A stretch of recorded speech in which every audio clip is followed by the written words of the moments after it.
On this episode of the CBD University podcast, taking you behind the latest headlines in the CBD industry with the editor of Hemp Industry Daily. The biggest stories in the industry. Are there clues to what could be happening with federal regulation? And what else are we keeping an eye on for tomorrow's headlines? This is the CBD University podcast, and it starts right now.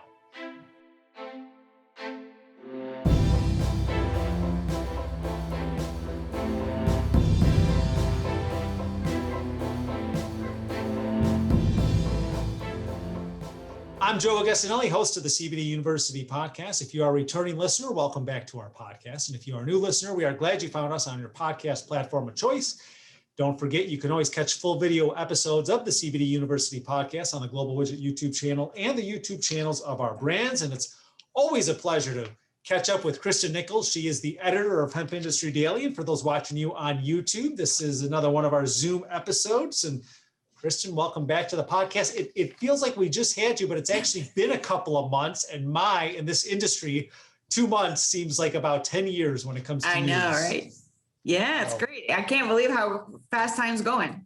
It's into May as of the publication of this episode, actually almost the middle of May. By the time this episode is uploaded to the podcast stores, time is flying by. And along with time flying by, since you last joined us at the beginning of March, the USDA final rule on hemp went into effect March 22nd. We'll get more on the federal side in just a minute. But a lot of state legislation that we've seen from New York and Idaho. And what's the biggest headlines from state legislative bodies recently? I think the biggest is probably New York. New York legalized all cannabis, regardless of THC. That's recreational cannabis and hemp as well. And what they're going to do, and this is a first, so it's kind of cool. They're going to put all the producers under the same regulatory scheme. And a lot of places like California, where in Florida, here in Colorado, ag does the hemp side. There's different, maybe the health department or somebody else regulates the marijuana guys. And it's totally different. They can't blend and blah, blah, blah. And in New York, they're going to have one cannabis control agency that regulates everybody so that they can talk to each other. Hopefully, that's the goal. Of course, the anxiety is, hemp folks do not want to be taxed or regulated like marijuana folks. That's a common gripe you hear in places like California. So we'll see where this goes. They have not said what the taxes are going to be yet, but I'm hearing right now almost, people say like 80-90% of the hemp producers in New York might just pivot to a higher THC or maybe do both. If there's no reason to choose one side or the other, maybe you could just, if you're doing flower anyway. So I'm really curious where New York goes and if it inspires other states to kind of seam together how they regulate these two industries, which are working with the same plant, and sometimes gets kind of silly, the differences. And obviously with recent legislation in Idaho, it was now all 50 states we talk about. Yeah, so that's kind of a symbolic, Idaho is a very small state, not really clear how big of a player it'll be in the industry, but it borders two biggies. It borders Washington State and Oregon. There's a lot of production, and there's been getting product east, kind of got to go through Idaho. So there's been a lot of relief that Idaho has finally legalized production. Now they had this kind of workaround where you could transport it through, but there have been problems, getting that communicated with locals. So I would say Idaho, big symbolic. Now all 50 states, you can legally grow hemp. The Farm Bill, of course, legalized hemp, but left it up to the states if they wanted to keep banning it. And Idaho was the last one that did. So that's a symbolic big. Now you can just say it really is legal to grow this plant everywhere. And anything we're keeping an eye on, or you're keeping an eye on at the state level? Are we waiting on anything on any other states right now? This is crunch time, late spring for all state legislatures. And now is when the rubber really hits the road. The big stuff is coming. Texas is looking at some big changes to their medical marijuana regime, which could totally change, of course, how CBD is regulated or how hemp low THC cannabis is regulated. And a bunch of states are looking at new laws affecting something called Delta 8 THC. That is an isomer of the better known THC Delta 9, but it can be easily produced in a lab from excess CBD. No secret, there's a lot of people with gallons and gallons and gallons of CBD extract and isolate that can't sell. And this was kind of took a lot of states by surprise that you could make an intoxicating product from hemp, right? A lot of the sales pitch for hemp was like, oh, you can't, you can drive a car and everything. So we'll see where states go. It's kind of hard to track. There's bills pending in Alabama and North Dakota. There's also a bill pending in Oregon. So what's interesting is it's coming from both sides in terms of some states with really well-established THC industries. They don't like seeing, well, why do we have to go through all this red tape to bring a product? We can't sell it in gas stations. We can't sell it. You have to be 21 and you have to seed to sale and all this hoobity-hoo. But meanwhile, this guy is selling Delta 8 in a gas station to teenagers. What is this? And then you have critics on the other side who thought, whoa, we didn't know. We thought hemp was like rope and soap. We didn't know this was possible. We didn't mean for this. So I'm curious where that goes. A lot of this is not going to come from state legislatures, just like in the federal government. A lot of it's going to come from how the regulating agencies, whether it's public safety or your health department, interprets the law. States have all different levels of how specific they get in terms of THC. Do they include all of its isomers and every kind of analog and all these? This is very boring technical stuff, but it could really affect the legality. So people will argue, oh, Delta 8's totally legal. And some people say, no, it's absolutely not legal. It really truly depends the state you're in and even the county and city where you're in terms of how they interpret the description of what THC is in your state statute. It is a confusing mess. And I think it's going to get cleared up in a lot of states starting pretty soon. And as we talk about the federal level, I mentioned on the intro, the USDA, and while we wait for FDA and possible guidance for industry regulations, there's been other headlines from Washington, D.C., including a proposed carbon bank for growing hemp and some banking reform that includes a hemp-related provision. What does that mean on the federal side? Are we maybe paving the way for some guidance and regulation here soon? Absolutely. Nonstop news out of Washington. The biggie, I would say, very late last month, Amy Abernathy left the FDA. She's a physician who led their CBD work group, and yet another signal, if you needed another one, that this is not going to come quickly. So we don't even know where that stands. Does the CBD work group start all over again? We'll have to see. But other things, there's a lot of optimism, though, about what this new Democratic Congress is doing. The House passed safe banking. This is a bill. It's aimed at THC marijuana producers to supposedly make it easier assure banks they can serve them. Banks already can, but there's a lot of paperwork. Some hemp folks are super juiced for this to pass because they still see banking challenges getting, it's really basic checking. It's more challenges getting capital, getting loans, getting other financial products from banks. There's a lot of optimism that if that passes, it will further assure banks that they can work with hemp and CBD clients. I would caution, though, and this is what I think is so interesting. I think the hemp industry is canary in the coal mine for sure for our marijuana colleagues. And that is just because a bank can lend you money doesn't mean they will lend you money. There have been, of course, servicing a hemp producer or hemp manufacturer has been 100% legal. I would say before the 18 Farm Bill, then after the Farm Bill passed, all kinds of the Federal Reserve and the National FDIC, all the banking regulators have said over and over again, you can serve hemp.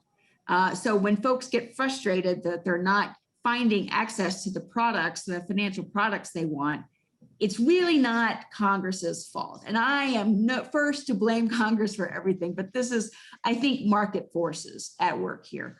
But there's optimism that things are changing. The last thing I'll talk about, you mentioned a carbon bank. That is really interesting. Okay, so the USDA has this big pot of money they've had since the 30s. It's called the Community Credit Corporation. And it's a pot of money that Congress created in the Great Depression, basically to prevent like another Dust Bowl, to prevent like really bad ups and downs in agriculture. It has been used for lots of different ways over the years. It's up to the USDA can borrow up to 30 billion. They don't have to ask Congress. They can just basically write, again, to shore up American agriculture and prevent food panic, how bad things happening in agriculture. We really saw that in the pandemic, right? You went to the store, like, where's, everybody was anxious. So there was a lot of work done at USDA over the last couple of years, addressing pandemic relief. And two, we were in a soybean trade war with China that really changed the game pretty quickly overnight for a lot of commodity farmers. So now here we have a new administration. The pandemic, fingers crossed, is fading or starting to fade, and thinking, how can we use this money? Maybe we should use it to address climate change. And maybe we should pay farmers directly to use regenerative ag processes that could help in climate change. Ag is a big contributor to carbon emissions. Now, there's nothing in here that says hemp or cannabis, nothing. But because this plant can sequester carbon pretty significantly, can be a real big part of a regenerative ag scheme, some folks are hoping this could lead to direct payments to farmers for producing hemp in a sustainable way. This would be a total game changer. It could also incentivize corn, soybean, wheat farmers, those kind of old commodity farmers, to try hemp in a rotation to access some of this money. Now, proof is in the pudding. We have seen no details. Right now, the USDA Chairman Vilsack has even said, I need to learn from the farmers how this might work. The Farm Bureau, a lot of, the American Ranchers Association, a lot of big names are really not into this yet and want to know more details. I would say we're at the 10-yard line, but the optimism is there that hemp could really be a big part of what the Biden administration wants to do to address and tackle climate change. And speaking of the 10-yard line, and as we head towards the end zone on this episode, what are we keeping an eye on for maybe tomorrow's headlines? What are we keeping an eye on that might be making news in the next month or two that folks should be on the lookout for? Okay. If we can predict the future of these I know. Craziness. No, I think Delta 8 prices will fall the way CBD prices did. Nothing is going to be this magic 10 times more than CBD forever. So those prices, I think, will significantly fall. We'll see less interest in Delta 8. Everybody says the minor cannabinoids are coming. Again, I think those prices are going to fall and they'll be less interesting. A lot of eyes on the UK in the next couple months. They have said by the end of March that CBD products had to be in the process to get this different certification or come off shelves. So that deadline passed, but it's been slow. Right now, they've only said about 20 companies, not that they've approved to sell. They're saying, okay, we got your application. It's like the post office saying, okay, we mailed it out, not saying that you have your package. So there's delays there. I think we're going to be really watching and seeing what that bottleneck is like, because now the UK has, their own process, but I think it's going to be it's much smaller than what's going to end up happening in the EU. So we're going to learn a lot from what's happening in the UK in terms of how CBD is regulated there and how it might be regulated in other countries like ours. And you can actually find out more as a follow-up to that, and a cheap plug, because we always have to promote our past episodes. You can learn more about the Novel Foods Dossier with regulatory services from the UK. We did a podcast with a couple of folks from the UK back on episode 68. So for more information on what we just discussed, you can catch up on that episode. What are you looking for next month? Boy, all sorts of stuff, shifting gears getting back into something we are looking forward to. And we're actually, we just actually had shared this news on our social media networks, is getting back to in-person events. And some of our CBD and some of our new alternative health and wellness products will be on display at Tobacco Plus Expo, May 12th through the 14th in Las Vegas. Speaking of Las Vegas and in-person events, MJBizCon will be held in Las Vegas this year, and I hear it's the 10th anniversary. Any details you can share on that so far? How folks can maybe sign up for some updates? Yeah. Yep. Okay. So MJBizCon is the parent. MJBiz is the parent of Hemp Industry Daily. So it's my shop. Moving to October. It had been closer and closer to Christmas. This is, of course, before the pandemic, in Vegas, biggest show in cannabis. Lots, like 30,000 people. We don't know how many people this year, but we're pumped. It's going to be a hybrid. You don't have to go everything. There's also going to be an online component if you're not comfortable traveling. It's in October. There's a new newsletter where you can get all the latest. Go to mjbizcon.com, mjbizcon.com. You can sign up for the newsletters. Also, we're still accepting speaker applications through June. And this is a big deal. If you have a super smart idea in the industry, there's going to be a whole day about hemp and CBD. There's also going to be more hemp and CBD, but there's science content. There's, retailing and marketing content. So please bring your great ideas. And I am so pumped to get back to in-person events. It is in the middle of harvest. It's in October now, but there's no great time that works for everybody. But this is much better for retailers to get kind of out of the holiday season. So I am super pumped to see everybody back in Vegas in October. And I'm sure when we catch up on a future episode here in another couple months, we'll obviously have more details that we can share about that. But we wanted to mention that as we get back to in-person events, and looking forward to that coming up in October. Kristen, as always, thank you for taking time to join me on the CBD University podcast. We always love having you guys from Hemp Industry Daily, and I know we've caught up quite a few times, and I look forward to doing it again soon. Yeah, thank you so much for your time and your help. You guys, it was great to be here. Thanks, Kristen. Kristen Nichols, editor of Hemp Industry Daily, my guest on this episode of the CBD University podcast. And don't forget to subscribe to our podcast wherever you get your podcasts. You'll get notifications each week when new episodes are published, and you can catch full video episodes of the CBD University podcast on the Global Widget YouTube channel and the YouTube channels of our brands. I'm Joe Augustinelli, host of the CBD University podcast. Thanks for tuning in. These statements have not been evaluated by the Food and Drug Administration. CBD products are not intended to treat, cure, or prevent any disease or condition. Always consult your personal physician about CBD and using CBD products. CBD should never be used by anyone under the age of 18. This podcast is not intended to provide legal advice regarding the legal status of CBD and CBD products.